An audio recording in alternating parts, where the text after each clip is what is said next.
Well, I think what happens is we experience something, and I can't remember who it was that said it, but said that our concept of the present is about 3 seconds long. So after about 3 seconds, what you've experienced starts to move into something called the past. People say, well, doesn't the past matter? Well, of course the past matters, but the past only exists in the present. The future only exists in the present. If I am a collection of my experiences only, and I think about all of these experiences that make up who I am,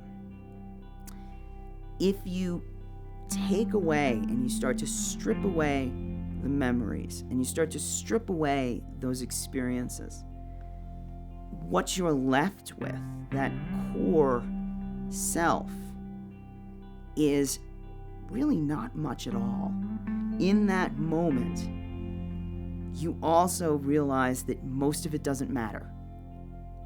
That most of the stuff that you're experiencing is day-to-day noise. I think that there is a very legitimate argument that you're always in the moment. That the past is merely a concept and the future is an idealization. And you're always right here, right now. That doesn't mean that you ignore the past. It doesn't mean that you abandon the concept of the future, but we are momentarily moving from one thing into the next. Yet, ironically, and almost in a beautifully nonsensical way,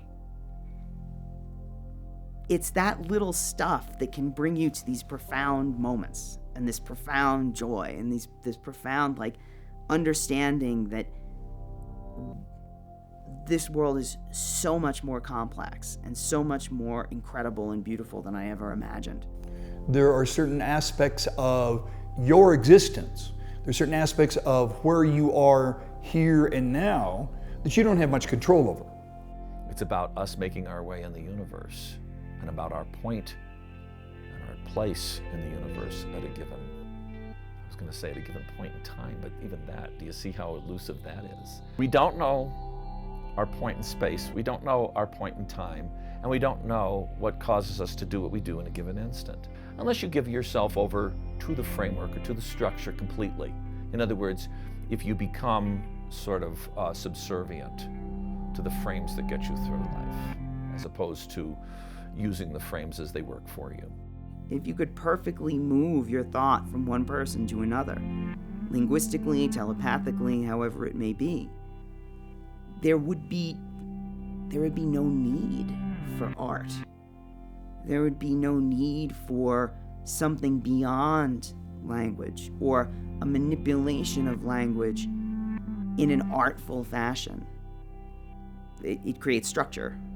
Creates structure and lists and beginnings and endings and conclusions. But when it doesn't work is when there's no structure.